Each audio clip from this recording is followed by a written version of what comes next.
Estimados irmãos espíritas e não espíritas, sejam bem-vindos ao nosso canal.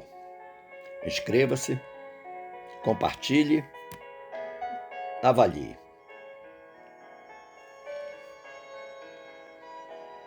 Saúdo a todos os irmãos da Casa Espírita Maria de Nazaré, em Gravatá, desejando que a paz de Jesus preencha nossa mente e nosso coração, fazendo-os transbordar de amor, com o qual dedicaremos todo o nosso interesse em reflexionarmos sobre mais um tema de nossa amada doutrina dos Espíritos.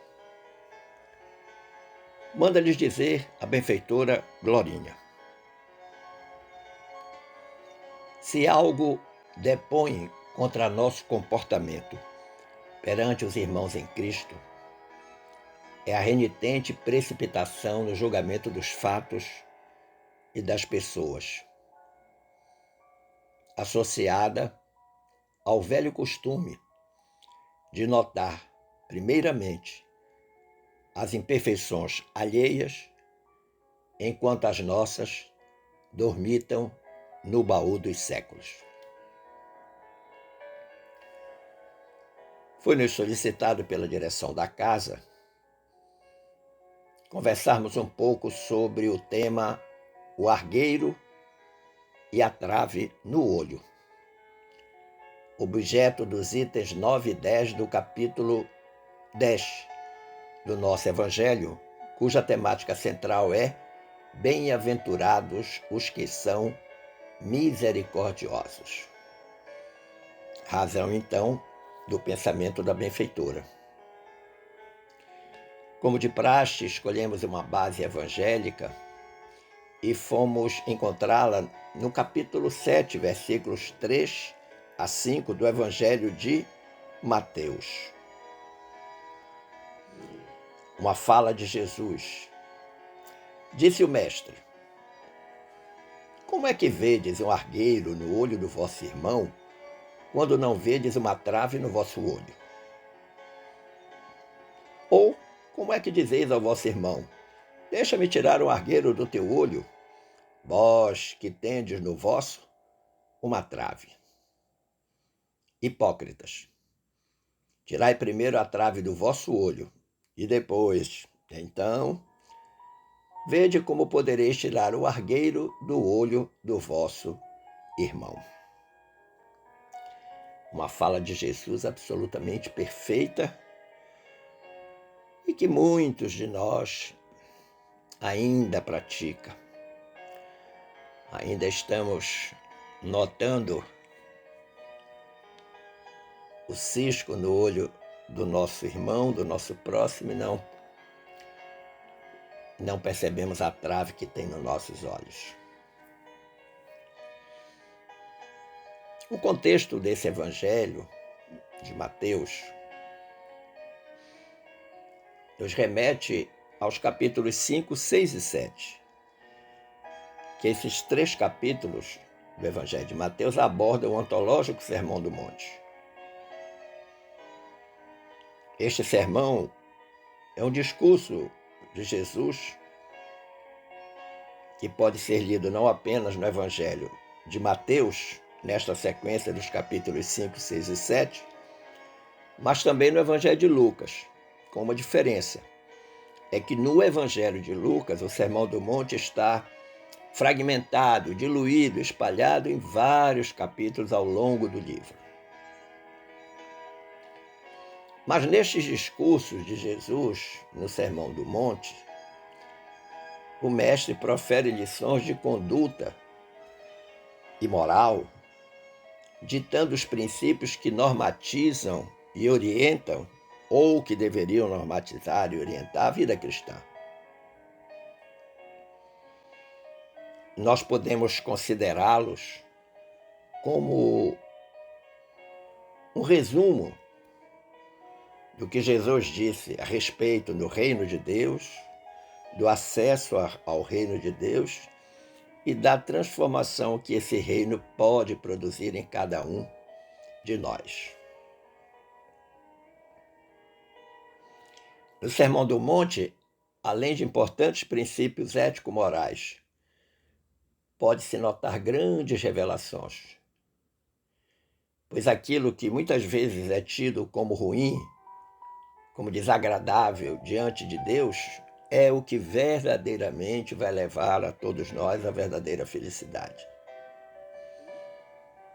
Esta passagem, inclusive, do argueiro e da trave, forma um paradoxo, contrariando a ideia de muitos e, mais uma vez, mostrando que Deus não vê como o homem vê.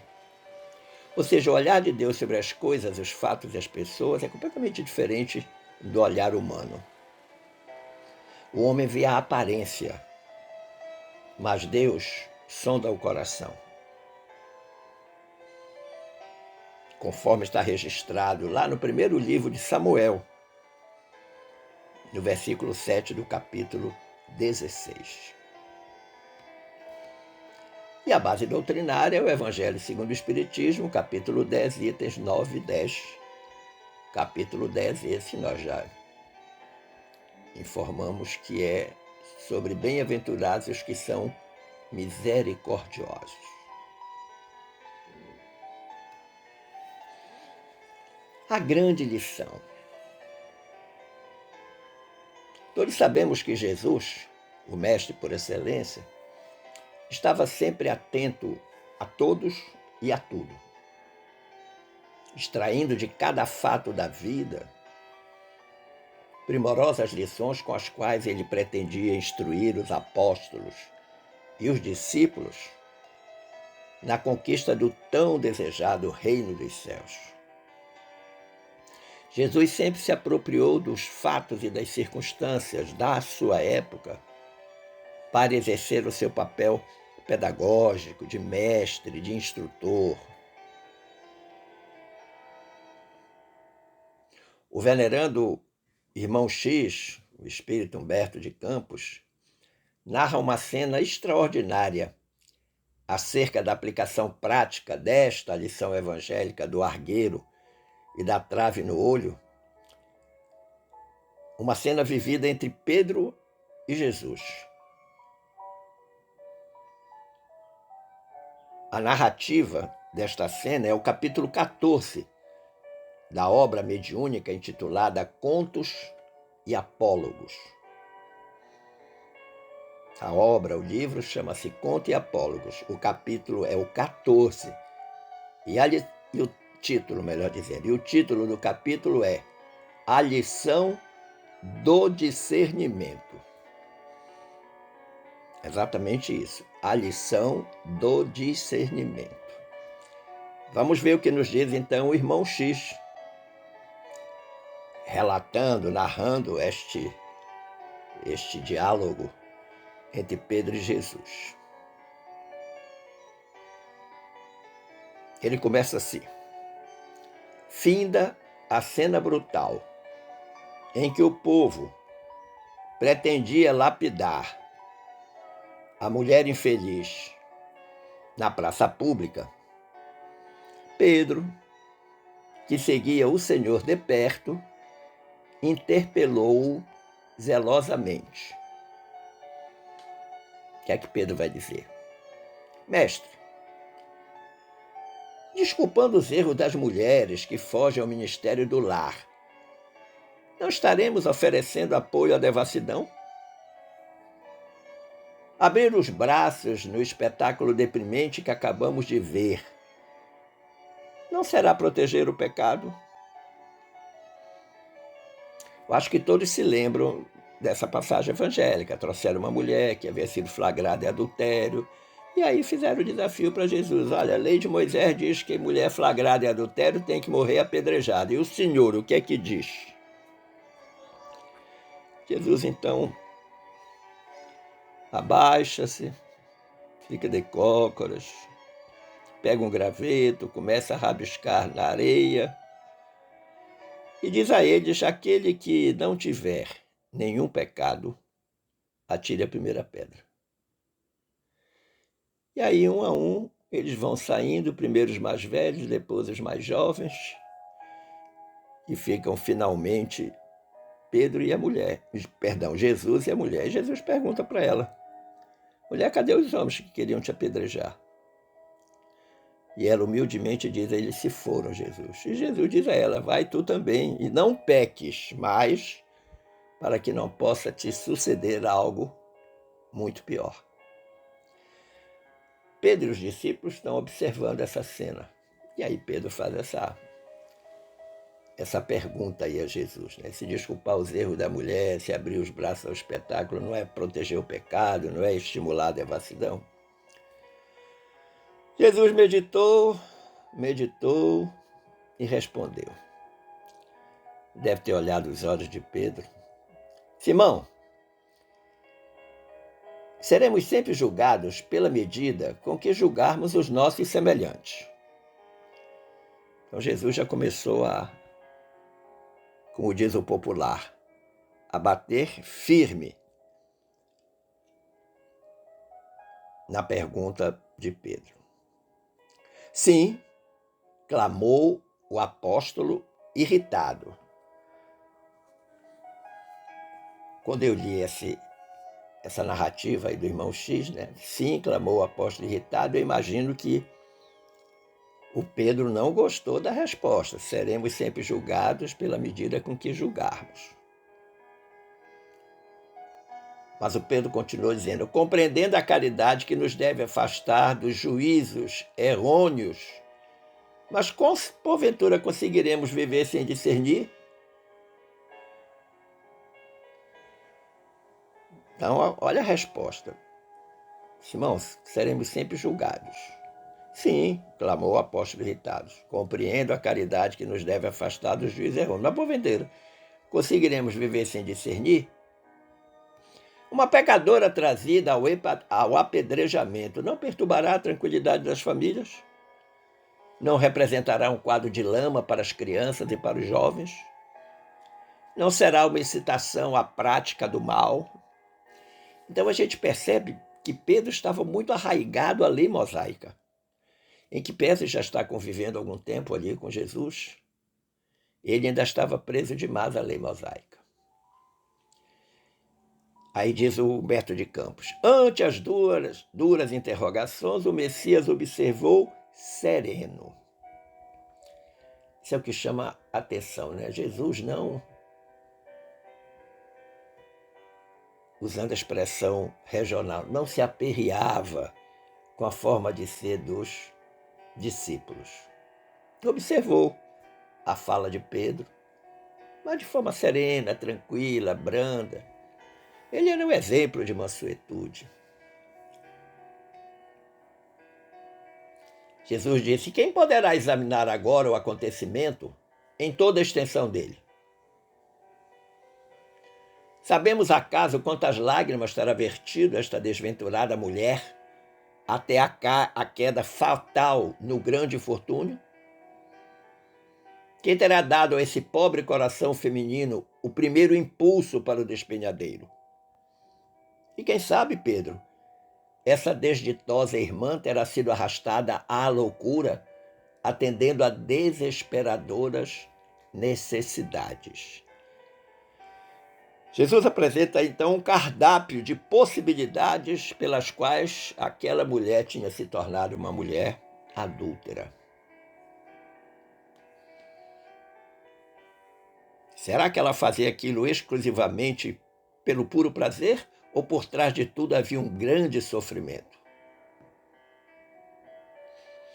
E ela só chegou àquela condição porque antes teve grande necessidade, chorou muito e, não tendo como resolver, acabou optando pelo caminho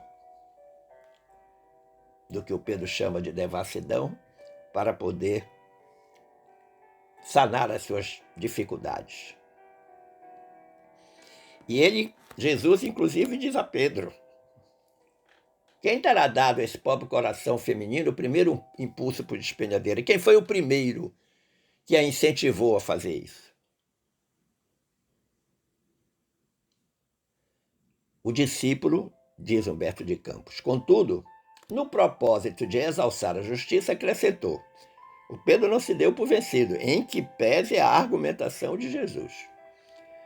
De qualquer modo, a corrigenda é inadiável e imperativo. Se ela nos merece compaixão ou bondade, há então, noutros setores, o culpado ou os culpados que precisamos punir. Quem terá provocado a cena desagradável que assistimos? Geralmente as mulheres desse naipe são reservadas e fogem à multidão. Que motivos teriam trazido essa infeliz ao clamor da praça? Então Pedro retruca, de uma certa forma já começando a entender, mas ainda arraigado à lei mosaica. Quando ele diz, de qualquer modo, a corrigenda é inadiável imperativo, ou seja, tem que apedrejar. Ah, mas ela nos merece compaixão, tá certo. Mas ela não é culpada sozinha, existem outros culpados. Há uma narrativa, eu tenho a impressão que é de Humberto de Campos, numa outra obra, em que ele diz que quando Jesus começou a rabiscar com um graveto a areia da terra, do chão, melhor dizendo, ele estava começando a escrever o nome de todos aqueles que já tinham sido clientes daquela mulher. E à medida que as criaturas foram vendo os seus nomes, foram saindo uma a uma. E não apenas os que tinham estado com ela, mas aqueles que tinham também outros pecados, tão infelizes quanto o daquela mulher. Razão da frase de Jesus: quem nunca tiver errado, atire a primeira pedra.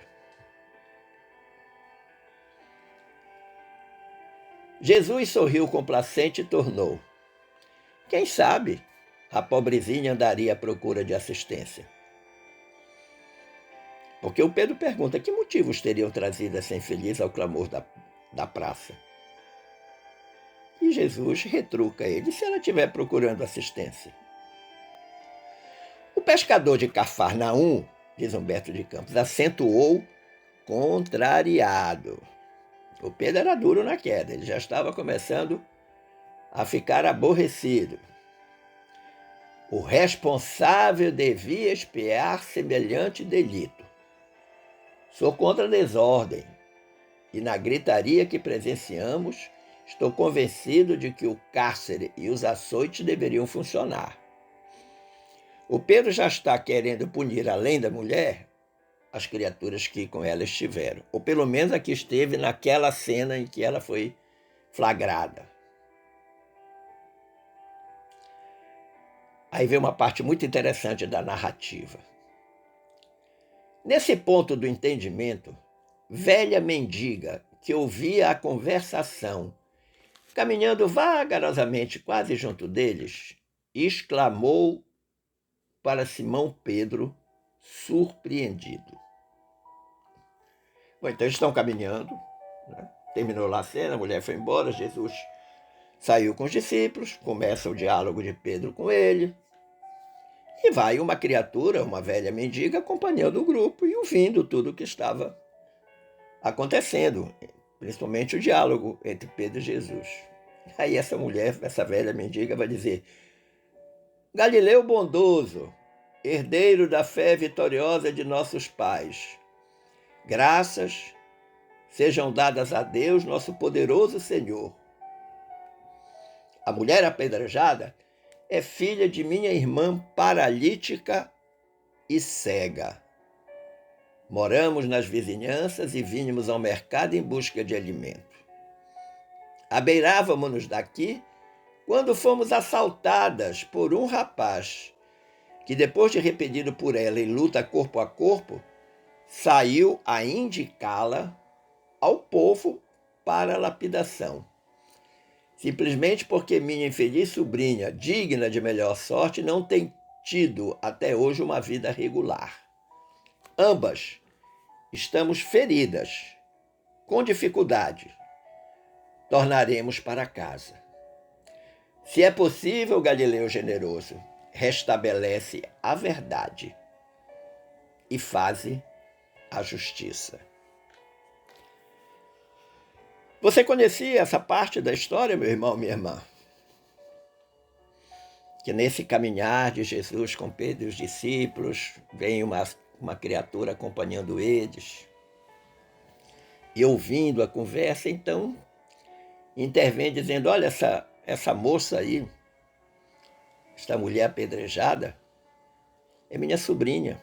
A mãe dela, minha irmã, é paralítica, é cega. A gente estava vindo na cidade fazer umas compras aqui no mercado e fomos assaltadas. E como ela reagiu ao assalto, inclusive indo por esforço físico com o assaltante, ele, sentindo-se perdido, saiu gritando que ela era uma mulher devassa e que merecia lapidação.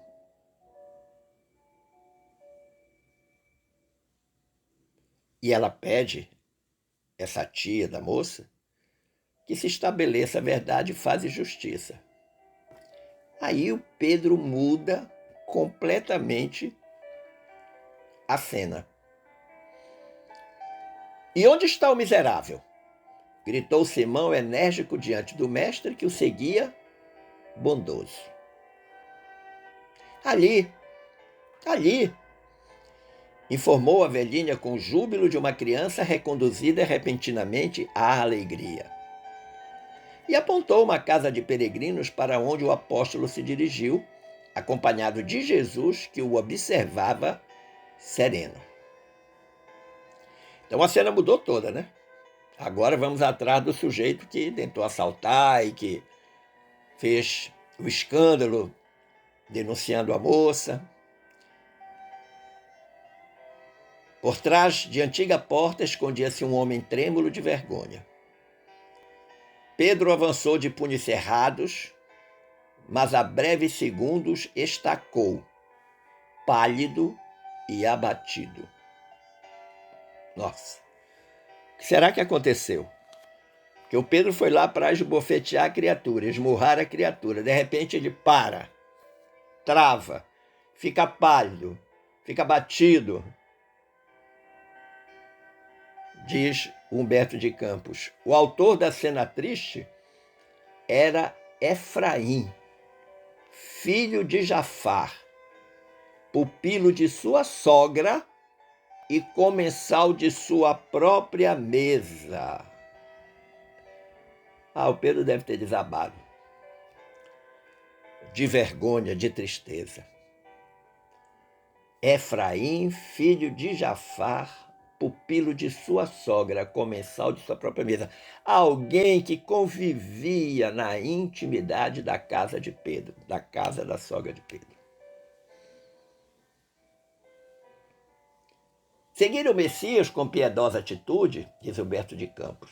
Mas Pedro bem reconhecia agora que o irmão adotivo de sua mulher guardava intenção diferente.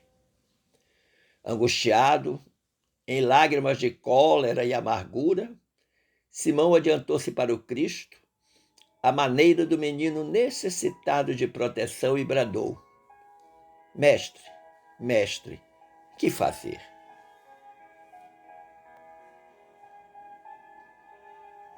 Jesus, porém, acolheu a Pedro amorosamente nos braços e murmurou: Pedro, não julguemos para não sermos julgados.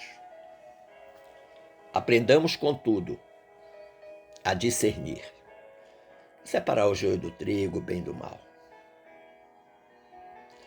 Eu achei absolutamente espetacular esta descrição de Humberto de Campos. Conclusivamente, meu amigo, minha amiga, eu quero voltar a uma frase de Jesus, que é o versículo 2 do capítulo 7 do Evangelho de Mateus. Quando Jesus diz: com o critério que julgardes, sereis julgados, com a medida com que tiverdes medido, vos medirão também. Esse é o grande cerne desta lição do argueiro e da trave no olho. E aí eu encontrei no capítulo 179 da obra Palavras de Vida Eterna O título do capítulo é Discernir e Julgar. Uma frase do Emmanuel que é um comentário perfeito sobre esse versículo 2 do capítulo 7 do Evangelho de Mateus, quando Jesus fala do critério com que a gente julga e a medida com que a gente mede. O Emmanuel diz: se conseguimos discernir o bem do mal, é que já conhecemos o mal e o bem. E se o Senhor nos permite identificar as necessidades alheias, é porque, de um modo ou de outro, já podemos auxiliar. Olha que fantástico. Ora, se eu já sei o que é certo e o que é errado, o que é bem e o que é mal, é porque eu já sei fazer a separação entre uma coisa e outra. Discernimento. E se eu sei fazer isso, com certeza eu sei identificar a necessidade alheia do meu próximo, do outro. E se eu sei identificar a necessidade dos outros, é porque eu já posso auxiliar, eu já posso ajudar, eu já posso colaborar. Então, meus amigos, fiquemos atentos a esta lição de hoje. Em vez de procurarmos cisco no olho alheio, primeiro examinemos as traves que estão em nossos olhos. Agradecendo o carinho da atenção e das boas vibrações dispensadas, eu desejo que fiquemos todos em paz com Jesus. Forte abraço!